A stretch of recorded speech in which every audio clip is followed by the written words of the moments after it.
Ceux qui me suivent depuis longtemps savent que Lil Uzi Vert est de loin l'un de mes rappeurs favoris. C'est en grande partie grâce à lui et Young Thug que je me suis intéressé au rap américain en 2016. Et c'est tout simplement l'artiste que j'ai le plus écouté dans ma vie. Et c'est aussi celui qui m'a le plus inspiré dans ma vie de tous les jours. Et il a récemment fait son grand retour. Uzi tease un nouvel album et surtout, il est redevenu indépendant. Après avoir passé des années dans un label qui l'empêchait de sortir de la musique régulièrement. Et je pense que c'est le bon moment pour faire une rétrospective de sa discographie. Car tout comme Playboi Carti, Uzi c'est un rappeur qui a une discographie variée qui fait grandement débat chez les fans. Et je suis évidemment là pour étendre mes avis douteux sur ses albums. Et disclaimer encore une fois, je ne parlerai que de ses projets principaux disponibles sur les plateformes de streaming sortis après 2015. Donc je ne parlerai pas de 1017 vs The World avec Gucci Mane qui est introuvable sur les plateformes. Et surtout pas de Red and White qui n'est pas un projet rap.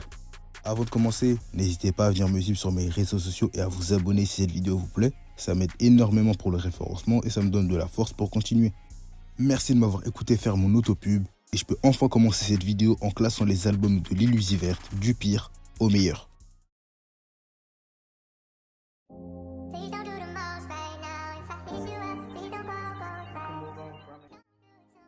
Alors là, je vous autorise à débattre avec moi sur chaque album de Uzi sauf Eternal Take 2. C'est malheureusement son seul et unique mauvais album dans l'entièreté de sa discographie. Eternal Take 2, c'était un album avec énormément de potentiel et qui a juste défoncé toute la hype qu'il y avait autour de cette série d'albums. Le teasing de l'album avait bien commencé. Malgré un simple stream IRL avec Ice Nat pour promouvoir l'album, il a sorti Chill Bay en tant que single du projet. C'est un très beau morceau qui possède un très beau visuel qui m'a directement hype pour l'album. Please don't do the most right now. If I hit you up, please don't go right now. Don't do it to me. Don't do it to me, babe. Don't do it to me. Don't do it to me. Et on s'attend aussi évidemment à un projet avec une DA spatiale aussi immersive que celle du premier opus. Et à la sortie du projet, c'est vraiment horrible. Mais pas à un point où c'est mauvais, mais ça passe. Mais genre là c'est chaud. Le projet est rempli de skips. Et Uzi est complètement endormi niveau rap sur le projet. Et encore, il faut aussi parler des prods qui sont d'un ennui mortel. De la rage très classique qui serait peut-être passée si on était en 2021 à la sortie de True Pat Night de Trippie Redd. Parce que c'était vraiment les prémices du mouvement ultra populaire qu'est la rage. Mais entre temps, la rage s'est très bien développée. La nouvelle génération a apporté un vent de fraîcheur dans ce style qui paraissait déjà très limité. Mais sortir un album rage aussi classique et redondant en 2024, c'est extrêmement décevant venant d'un rappeur comme Lil Uzi Vert. C'est pas du tout un projet qui durera dans le temps. Faut se rendre compte que Holla Red, sorti il y a plus de 5 ans, a déjà mieux vieilli que Eternal Take qui est sorti il y a un peu moins d'un an. Tous les sons se ressemblent plus ou moins. Et son par son, ça pourra peut-être être cool, mais non, les sons ne sont même pas bons. Son niveau en rap n'a plus rien à voir avec celui qu'il avait sur ses projets précédents. Il a des placements super aléatoires, là où sur ses projets précédents, il avait un style de rap bien à lui. Son dernier projet mêlait des sonorités inspirées de la rage, de la trap et une attitude d'interprétation inspirée du rock. Mais là, il a fait un pas en arrière, en faisant du fanservice. Cet album, c'est une véritable catastrophe pour un artiste du calibre de Lil Uzi Vert. Mais vu sa situation actuelle, c'est probablement un album qui a été fait dans le but d'être libéré de son contrat avec Generation. J'imagine qu'il ne voulait pas tout envoyer dans ce projet pour ne pas rapporter encore plus d'argent à un label qui l'a empêché d'en faire. Frank Ocean avait utilisé cette même technique en 2016. Il avait totalement été ignoré par son label avant la sortie de son album Channel Orange, qui sera un succès critique et commercial, qui lui feront gagner un Grammy Award. Il utilisera son label pour le re-signer pour 30 millions de dollars et sortir un album visuel le 19 août avant de sortir de son contrat pour sortir son classique Blonde juste le lendemain. Et on espère simplement qu'Uzi a tenté de faire la même chose. Le meilleur morceau du projet, c'est de loin Chill Bay. Si le projet était entièrement fait dans cette atmosphère, le projet aurait pu être bien. Mais ça n'a malheureusement pas été le cas. Mais mention honorable aux morceaux Not a Option et Lightyear qui sont des morceaux très cool. I'm the type of nigga beat my case and the motherfucking judge never saw my face. Listen up now. I know some niggas that think I'm a clown. That's cool, this money can get you down. Anything why y'all copy. To my bitches not an option. All on my whip they got options. This ain't new. Stop. She ride on the dick, do a stop. En gros, mon avis final sur ce projet sera complété à la sortie de son prochain album, parce qu'il est probablement sorti uniquement pour libérer Uzi. Et vu le niveau des derniers sons qu'il a sortis, je pense qu'il est sur le point d'effacer la seule tâche de sa carrière.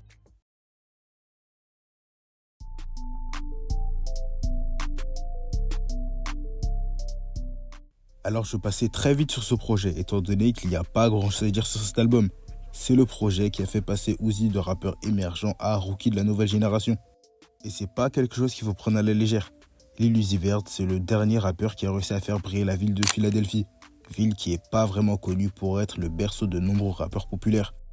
Le dernier avant lui, c'était Meek Mill, mais vu sa situation actuelle, on peut dire que le seul qui représente vraiment bien l'âme de cette ville aujourd'hui, c'est Lil Uzi Vert. Lil Uzi Vert vs The World n'est pas mauvais, mais c'est vraiment un album beaucoup trop classique pour être placé plus haut. Le projet ne contient d'ailleurs aucun featuring, comme beaucoup de ses projets. Et c'est une phase de lui que j'aime énormément. C'est pas un rappeur qui a besoin d'avoir un casting XXL pour sortir des bons projets.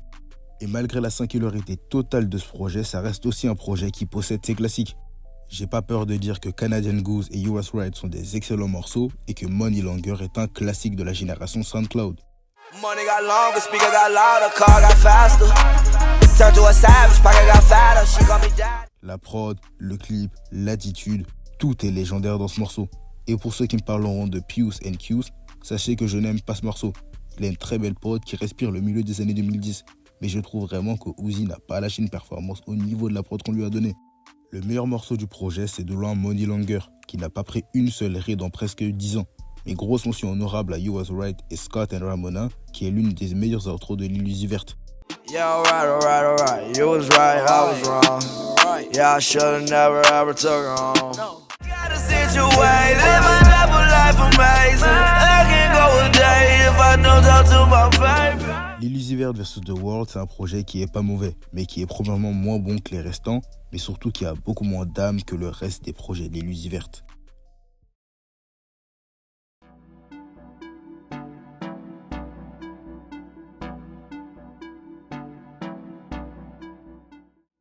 Et pour le coup, comparé à Lil Uzi Vert vs The World qui perpétue simplement les bases de ce projet, Love Is Rage c'est déjà le premier opus de la série d'albums la plus populaire de Uzi, mais surtout c'est les prémices du personnage et de tout ce que Uzi a pu faire par la suite. Comparé à beaucoup de rappeurs qui ont pété à la même époque et qui ont totalement changé d'idée et de registre musical, Uzi a toujours gardé une certaine attitude, cette même idée tout le long de sa carrière. Et ça montre à quel point il était déjà doté d'une maturité bien plus élevée que celle des autres rappeurs de sa génération, qui ont petit à petit disparu du paysage musical. Ce projet, il passe devant Lil Uzi Vert vs The World, étant donné que Love vs The World, c'est tout simplement Love Is Rage en moins bien. Le problème de cet album, c'est qu'il est trop amateur. Ça se ressent que c'est un premier réel projet qui a peut-être été vraiment travaillé, mais qui garde cet amateurisme que certains n'ont pas eu dès leur premier son. Il y a tout de même des excellents morceaux, et d'autres qui ont très mal vieilli. Dans ceux qui ont bien vieilli, je pense à 7am, qui a une atmosphère vraiment immersive, mais à l'inverse, il y a Super Saiyan. J'aime vraiment pas le morceau qui s'étouffe de l'énergie SoundCloud classique avec un Uzi qui est littéralement en train de crier sur la prod. Have you ever made $1 million with your talent? Have you ever fucked a bitch that's so fat lose your balance? Mais heureusement, il arrivera à maîtriser sa voix et ce genre de détails dans ses projets suivants. Le meilleur morceau du projet, c'est Paradise, qui est en même temps la meilleure outro et en même temps le son le plus sous-coté de Lil Uzi Vert. Yeah, paradise, yeah, it's somewhere that I've never been before. Mais mention honorable à Top et Enemies. First I drop my top, then I swear my cold. Drinking in the sea, don't get drunk, now I'm zoned. All my big grade A, fuck with B's and some C's though. Alors Love Is Rage, c'est pas un mauvais projet, mais il est juste beaucoup trop amateur pour être placé au-dessus. C'est impossible de le placer ni plus haut ni plus bas, parce que malgré son amateurisme, ça reste les bases de tout ce que Lil Uzi Vert fera. Sans ce projet pour prendre la température, on n'aurait peut-être jamais eu de Lil Uzi Vert. Alors amateur ou pas, c'est peut-être mieux comme ça.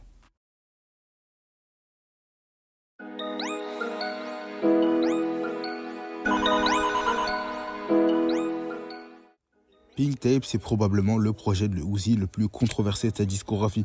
À la sortie, les avis étaient extrêmes. Certains ont totalement détesté l'album quand d'autres ont surkiffé le projet. Et moi, pour le coup, j'étais pile entre les deux. Le projet n'était évidemment pas mauvais, mais c'était pas très fort non plus. J'ai été déçu du projet juste après ma première écoute. L'album allait vraiment dans tous les sens et ça, je l'ai détesté. Le teasing du projet était super cool. S'incruster un diamant à 24 millions de dollars sur le front pour promouvoir un projet comme ça, c'est ultra audacieux de sa part. Mais la première écoute m'a vraiment fait le même effet qu'Eternal Take 2. Les idées derrière le projet sont vraiment intéressantes, mais sur la forme, ça a été bâclé. Mais avec le temps et quelques réécoutes, je me suis rendu compte que ce projet n'est pas si catastrophique que ça. Le projet commence très bien avec Flooded the Face qui est une excellente intro. First of all, I fuck 8 bitches a day. How could you ever say no Uzi gay? Flooded the face, mad at the roof. Got a new house, unlimited space. It was just hard, now my life grew. Now that little girl gonna do what I said. L'intro met vraiment dans un mood qui fait un contraste direct avec le deuxième son, qui est à l'inverse total de Flooded the Face. Et pour le coup, les 9 premiers morceaux du projet, ils sont excellents. Il y a par exemple Two Time, produit par Ken Carson, qui est un très bon morceau. Et qui aurait potentiellement pu avoir la meilleure prod de l'année, si Travis Scott et Playboi Carti n'avaient pas posé sur la meilleure prod de la décennie la même année. Il y a également Crush 'Em, qui est un hook que je trouve monstrueux, mais à partir du 10e son I Gotta, je trouve que le projet perd vraiment l'énergie du début, sans aucune transition. Il y a plein d'albums qui font en sorte de mélanger plusieurs styles ou plusieurs émotions dans un seul et même album, tout en gardant une cohérence dans l'entièreté de la tracklist. Et c'est même quelque chose qu'il a lui-même déjà fait. Mais la deuxième partie du projet est super soporifique. Il y a quelques sons cool, comme Nakamura. En tant que fan de catch et de Shinsuke Nakamura, j'ai forcément aimé le sample de sa musique d'entrée. Il y a également le morceau The End, en feat avec le groupe japonais Baby Metal, où j'avais vraiment surkiffé la prise de risque.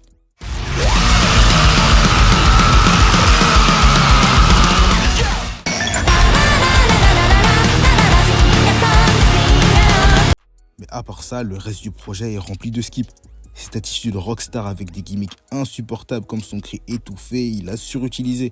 Le feat avec Don Toliver, je roupige dessus, et pareil pour le son avec Nicki Minaj, que je trouve pas ouf. Et certains me diront que c'est une tentative de trouver un nouveau style et d'amener quelque chose de nouveau. Et faire des tentatives, ça ne veut pas dire sortir de la bonne musique. Regardez Yeezus de Kanye West, c'est un projet que je trouve mauvais, même s'il y a quelques merveilles dedans. Mais qui a eu une influence très prolifique qui nous a donné certains des meilleurs projets des dernières années. Mais Pink Tape, c'est juste une énième tentative de mêler rock et rap de manière ultra forcée. Mélanger deux styles aussi distincts que le rap et le rock, c'est comme essayer de mélanger la tectonique et le logo BGT. Ouah, la comparaison de fou. Mais bien que ce soit des styles qui aient des similitudes dans le fond, sur la forme, c'est deux styles de musique que tout oppose. Et vu l'histoire chaotique des mix de rap et de rock, merci Lil Wayne et Eminem pour ces catastrophes musicales, si deux des plus grands rappeurs de tous les temps n'ont pas réussi à mêler ces deux genres, je pense pas être le seul à fortement douter que Lil Uzi Vert en soit capable. Mais mis à part cette partie que je trouve beaucoup trop forcée, il s'est quand même rattrapé avec les 3 sons bonus qui sont très cool. Notamment Of Course qui est un morceau digne de Lil Uzi Vert Prime. Le meilleur morceau du projet, c'est pour moi Suicide Doors, qui est pour moi top 3 de Lil Uzi. J'ai redécouvert le son en regardant son set de A Rolling Loud 2023 en Allemagne et je me suis rendu compte du niveau stratosphérique qu'il avait sur le son. I feel like bitch, I'm a crow. Whoa! Yeah, yeah, yes, yeah, yeah, yeah, yes, yeah. Mais mention honorable à Spin Again et évidemment Two Times. Let's go! This shit is too crack. Pink tape here to stay. Got a Montana Bay. Heard that Billy Ray. Spin again, just spin again. Pull up in a fishbowl, ooh, Cleveland. Pink Tape, c'est un projet qui avait une idée intelligente et intéressante. C'est une énième tentative de mêler deux styles que tout oppose. Le projet est comparable à Eternal Take 2. C'est deux projets qui tentent d'améliorer un son et apporter un vent de fraîcheur. Et Pink Tape avait bien commencé. La première moitié de l'album est cool, mais il s'est rapidement perdu dans son propre univers. En gros, bien essayé, mais pas pour cette fois.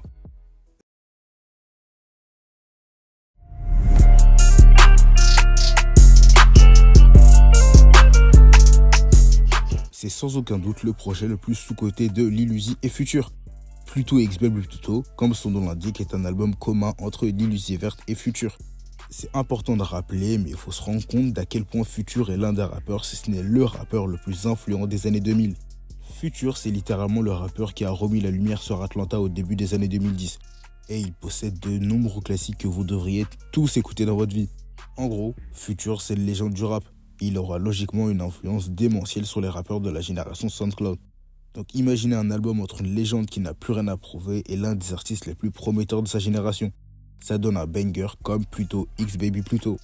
Et à tous les gens qui auront comme seul argument de dire que ce projet est redondant parce que les deux se ressemblent beaucoup trop, bah c'était annoncé dès le titre du projet. C'est comme aller voir une convention sur Scream et Scary Movie et de se plaindre qu'il y a trop d'éléments similaires. Mais si vous voulez une description simple et rapide de ce projet, c'est Lil Uzi Vert des Futurs qui fusille des prods pendant plus d'une heure si on compte les morceaux du Deluxe. J'ai l'impression que tout le monde est passé à côté de ce projet alors qu'il est rempli de bangers. Comparé à une majorité de projets communs qui se forcent à mélanger l'univers des deux artistes qui collaborent pour que le projet soit bon, Pour le coup, là, c'est deux rappeurs qui se ressemblent mais qui sont tellement bons que pas besoin de faire tout ça. Mais bon, le seul et unique problème de ce projet, c'est vraiment sa longueur. 1h22 pour un projet full trap classique, au bout d'un moment, c'est vrai que ça devient chiant. Et évidemment, les deux rappent un peu de la même manière, mais leur niveau est tellement puissant qu'en vrai de vrai, c'est pas vraiment dérangeant. Ce projet, il est trop passé en dessous des radars. Pourtant, il n'y a pas énormément de projets qui sont sortis à la même période. On est en plein Covid et tout le monde est chez soi à essayer de se divertir comme on peut. Mis à part le titre Drinkin' and Smokin' qui sera un très bon hit avec une prod ultra solaire, le reste du projet stagne à environ 20 millions de streams par morceau, voire même moins pour plusieurs d'entre eux. Je ne banalise évidemment pas les millions de streams. 20 millions de streams, ça reste des chiffres que beaucoup d'artistes ne feront jamais dans leur carrière. Mais pour une légende comme Future et un rappeur méga populaire comme Lil Uzi Vert, c'est pas énorme. Et en même temps, je comprends pourquoi les gens n'ont pas vraiment retenu ce projet. Il n'a pas de DA clair et c'est juste un projet fait pour faire kiffer les fans enfermés chez eux depuis des mois. Et en même temps, ce projet mérite largement plus de reconnaissance parce qu'il est rempli d'excellents sons. Le meilleur son du projet, c'est sans aucun doute Bankroll. La manière dont Uzi et Future ont détruit cette prod, c'est du jamais vu. Ce son, c'est un top 3 de Lil Uzi Vert et un top 5 de Future. My little bitch, she want for daughter, but she keep on hearing my son. Yeah, my bitch Japanese, my pants Vietnam. Yeah, talking about money, we play with them nights, we do it for fun. Yeah, speaking on age, she probably should've went to Elliott. Et grosse mention honorable à Patek et $1 Million Play qui sont très cool. I'm stiff in the club, can't loosen up. Got my Glock in, motherfucker, got two up. My niggas shoot shit, my niggas two cut. I'm in the cut, getting sucked by two sluts. Right over the machete, paint on your block like a fitted. Rip up the art of my feeling beginnings. Christian Dior just for the aesthetics. Going out my misery thanks to this sound. Pluto, XBL Pluto, c'est un album qui envoie un message simple. Pas besoin d'une production des plus grands, pas besoin de clips exorbitants, pas besoin d'un univers ultra réfléchi pour faire un bon projet. Juste deux mecs qui aiment le rap et qui collaborent pour bousiller les prods.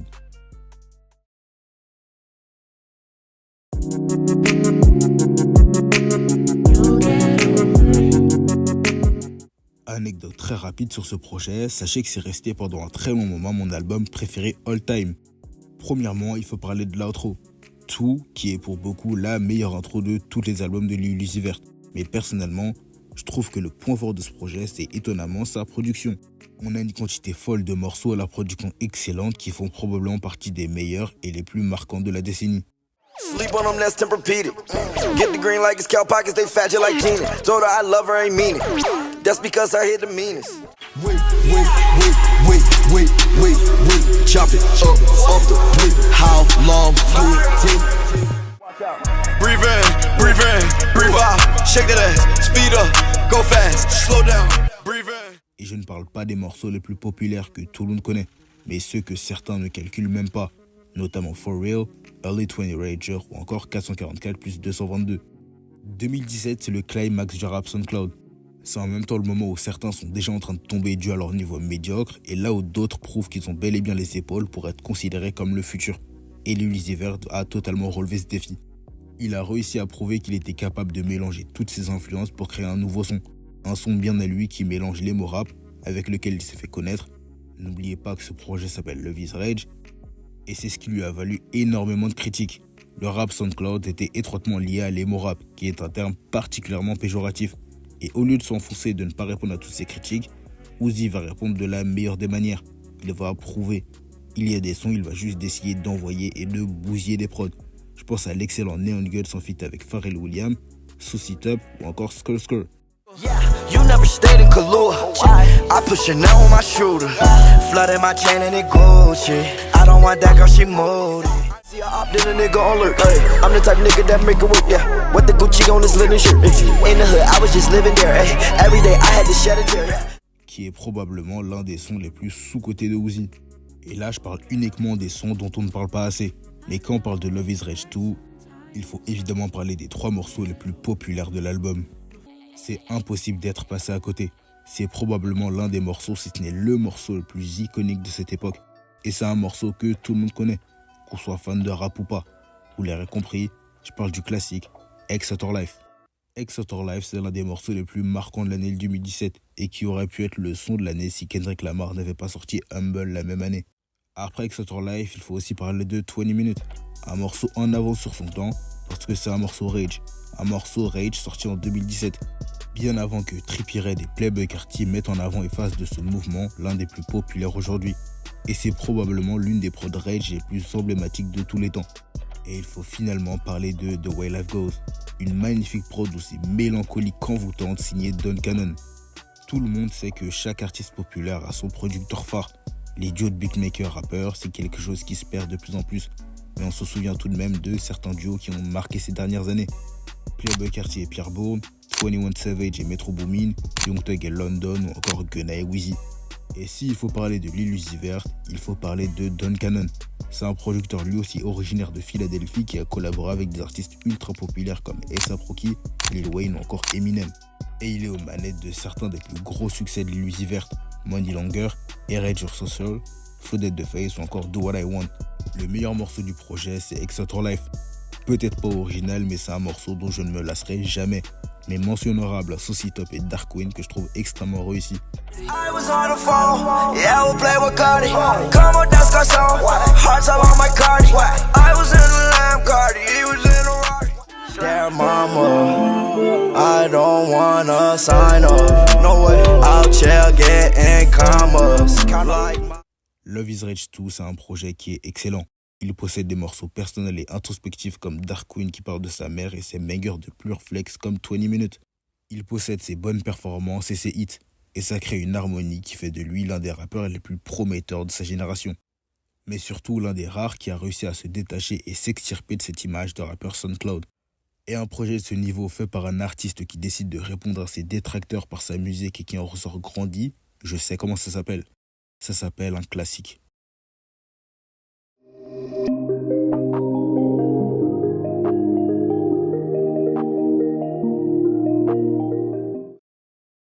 Alors pour beaucoup, ce projet doit être placé beaucoup trop haut dans mon top. Mais il faut que je vous remette dans le contexte. Juillet 2016.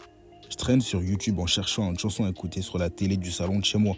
À cette époque, je suis un fan inconditionnel de rap français. Niska, SCH, Kalash Criminel, PNL, Caris ou Damso.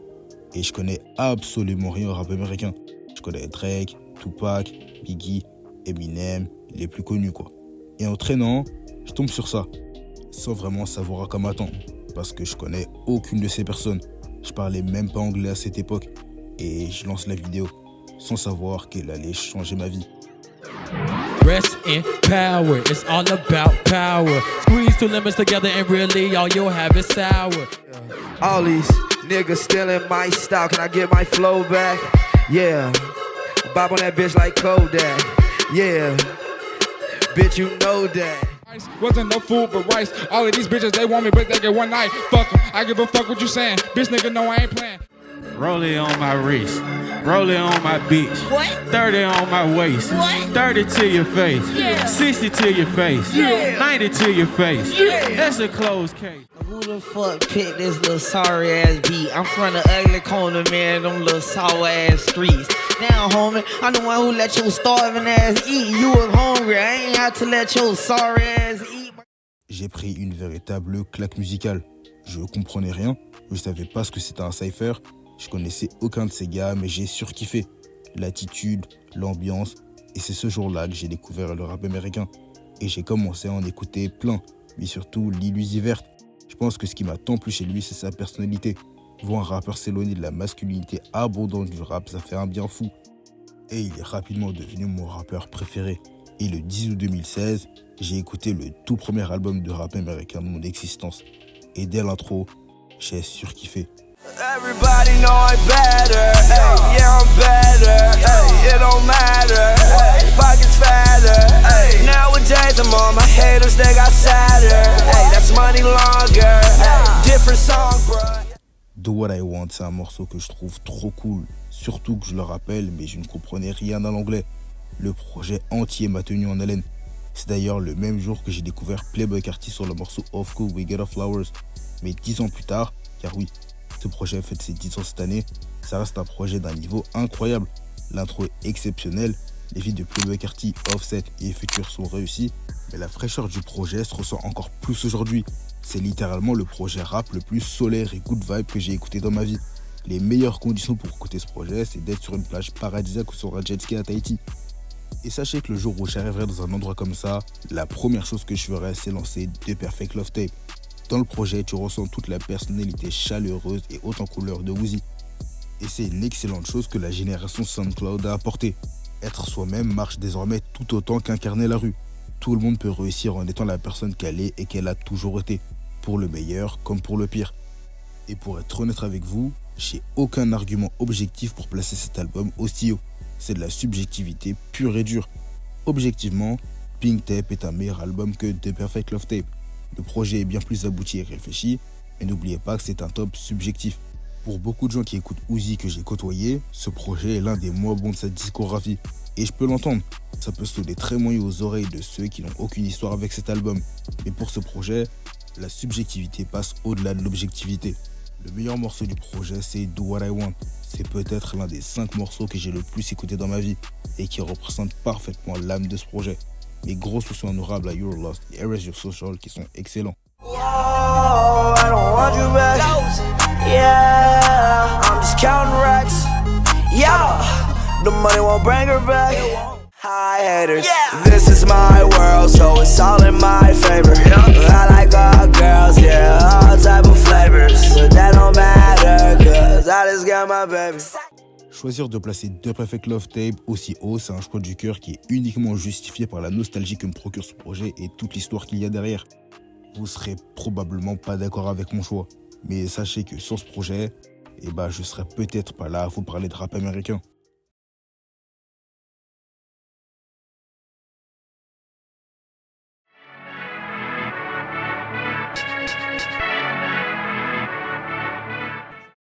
« 2020. Je me réveille à 6h pile pour écouter le nouvel album de mon rappeur préféré.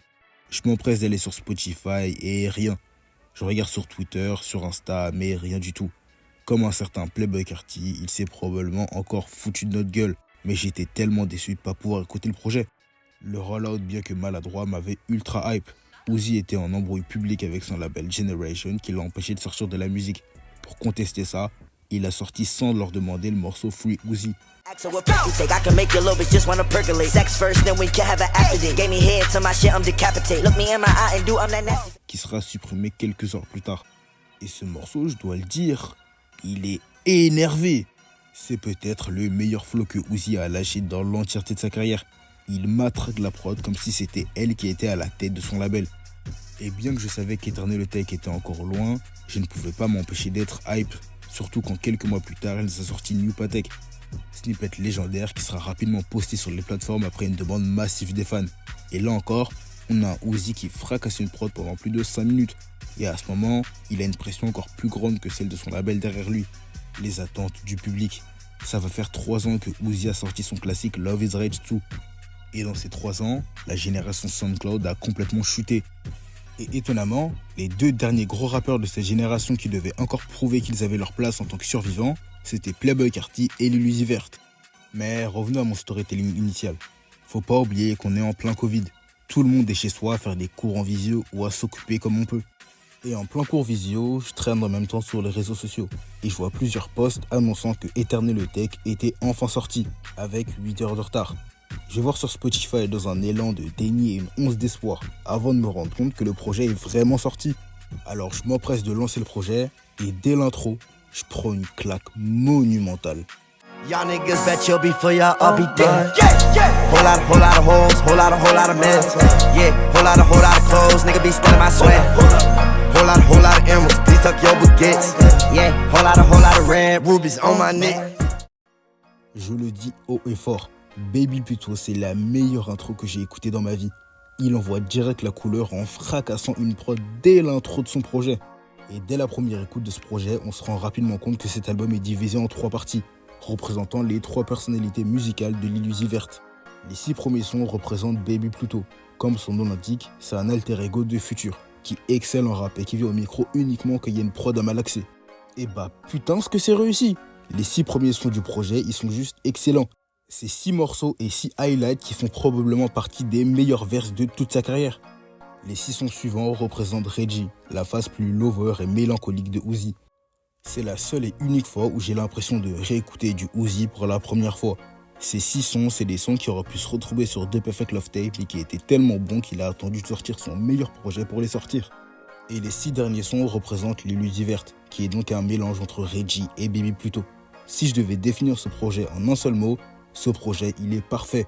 Cet album c'est une réussite de A à Z. Il représente totalement ce qu'est Lil Uzi Vert et tout ce qu'il y a autour de ce rappeur et de ses personnages. Du kickage, de la mélodie et la versatilité d'être capable de mélanger ces deux styles opposés dans un seul et unique projet. C'est sincèrement dommage qu'il n'y ait eu qu'un seul visuel pour illustrer ce projet, qui est celui de Futsal Shuffle. Eternal le Take, c'est la meilleure porte pour rentrer dans l'univers riche de Lil Uzi Vert. Et là on parle que du projet principal. Le Deluxe pourrait littéralement être considéré comme un projet à part entière, étant donné que c'est le deuxième opus de Lil Uzi Vert vs The World. C'est plus un projet sans prise de tête où Uzi s'amuse avec beaucoup plus de feats. Chief Keef sur Kobe, Young Thug sur God the Quap, mais surtout 21 Savage sur le très bon Yes Sir Ski. L'intro Myron est d'ailleurs elle aussi très cool. C'est un album qui possède un Deluxe tellement réussi que beaucoup de fans pensent même que le Deluxe est meilleur que le projet original. Je parle trop bien du projet et je suis trop positif. Mais sachez que le seul et unique problème du projet, c'est qu'il se soit foutu de notre gueule en sortant une pâle copie de X Out Our Life avec Part 2. I don't really care, cause I'm done. All the real love is not fun. There's no emotion on my face, cause I'm numb. You see me everywhere you look, no you can't hide or run. Donc je vais rapidement passer au jugement global. Le meilleur morceau du projet, c'est Baby Pluto. J'en ai parlé plus tôt, mais c'est un morceau que je trouve ultra énervé, qui est l'intro qui m'a mis la plus grosse claque de ma vie. Mes mentions honorables à Venetia et Pop que je trouve très réussies. I sell it off, I go to sleep. We got some new bands, we got some new bands, yeah. We got some new bands, we got some new bands, yeah.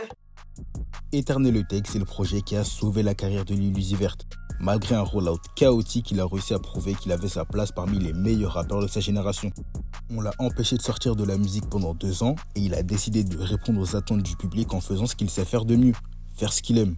Car oui, à sa place, beaucoup auraient oublié de se faire kiffer et auraient eu la pression de décevoir le public.